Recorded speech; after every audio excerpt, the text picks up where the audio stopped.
What is going on? So let's talk NFL. Let's talk Buffalo Bills. So Buffalo should win their division this year. That's a tough division, you know. The Dolphins are going to be really good. I think the Dolphins might be a popular pick. I don't know if they're.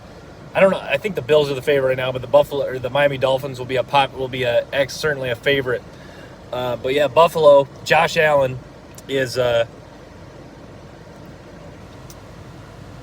Josh Allen certainly can carry that team.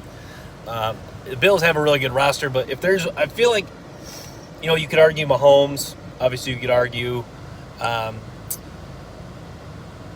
Joe Burrow. If there's one quarterback that really can carry his team and just like his impact probably means the most on that team, like succeeding and winning and moving the ball, it's probably Josh Allen. Just, when Josh Allen's out there, you just feel, the defense has pressure on it just because what this guy's capable as a runner and thrower. So, yeah, Buffalo going to be really exciting. Let's talk I want to talk the LA Chargers for a minute. So, can the Chargers really make some noise this year in the playoffs? I think if the Chargers miss the playoffs this year, I think obviously Brandon Staley, their head coach, will get some question marks. But I think Justin Herbert and the Chargers will. I think Justin Herbert will be under some question. Can this guy get us to the next step? The Chargers they're a team that's in the mix of making the playoffs and then they still haven't won a playoff game with Justin Herbert. I think, to me, the Chargers are kind of in a position where they've been for a long time. A team that is in the mix of, right around 500, back when there's 16 games, they're 8-8, 9-8, 10-6. The Chargers are always in the mix. Seems like they always have talent. I always think back to the Phillip Rivers, LaDainian Tomlinson days in the 2000s, but can they take that next step? I'm a believer in Tom Telesco, their GM. I think he's done a nice job drafting. I think Telesco does a good job of getting high-end talent and filling needs.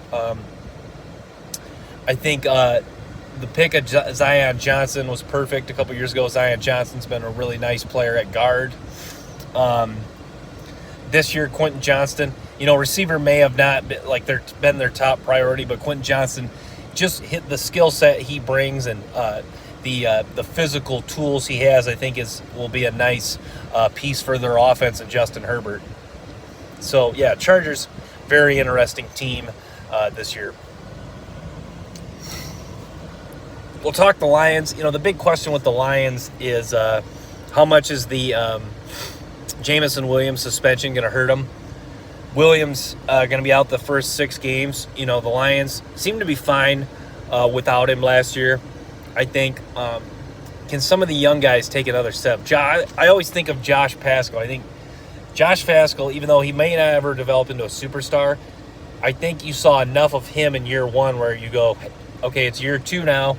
Seems to be fully healthy, worked through an injury. Can Josh Paschal really take off and become a really good football player for us? So I think with the Lions, the question marks are who of the second-year guys, some of the younger guys that Brad Holmes has done a good job drafting, who of those guys can take another step, can even break out? Can Aiden Hutchinson become a superstar this year? You saw 9.5 sacks, really good season, but I think that really feeds into the question people had of Aiden Hutchinson coming into the NFL draft is this guy just going to be a really good player, or can he become an elite type of edge rusher where it's consistently like 12 to 15 sacks, 13 to 16 sacks a year?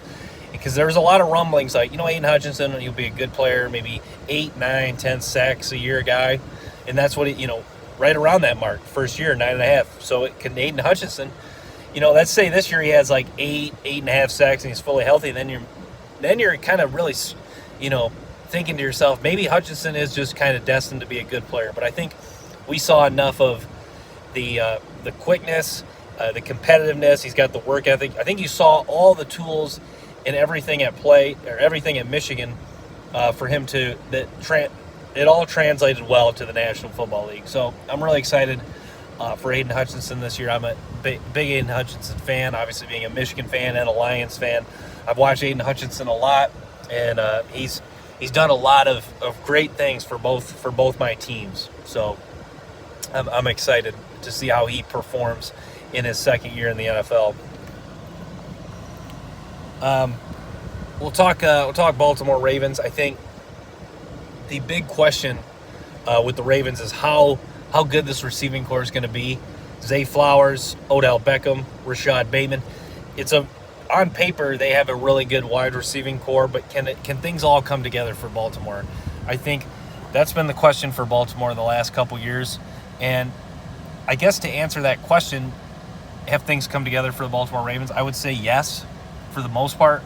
But Baltimore is a team that's just kind of in a weird spot where they're going to be really good. They're going to be super competitive, well coached. But can Baltimore take that next step? I think they're like the Chargers, but a little further along. Like, that Baltimore's probably going to get to the playoffs this year.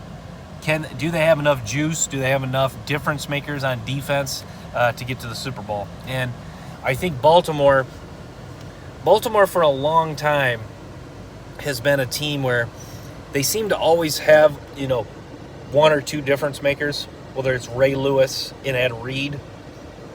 But and then they've drafted well enough to find just good players. But like now you look at they've kind of hit on one of those two parts. They've drafted good players, like even Patrick Queen, despite what people said about. I think Patrick Queen's a good player. Roquan Smith an elite level linebacker? Is he a top 5 linebacker? No. But is Roquan Smith a good player? Yes. So they have good players on the Baltimore Ravens roster. There just hasn't been enough difference makers. And you thought, like I've touched on this point, like the 2022 draft, I think Baltimore really thought they were going to get a game-changing player, and they've, once again, good players. Kyle Hamilton, good player. Linderbaum appears to be pretty good.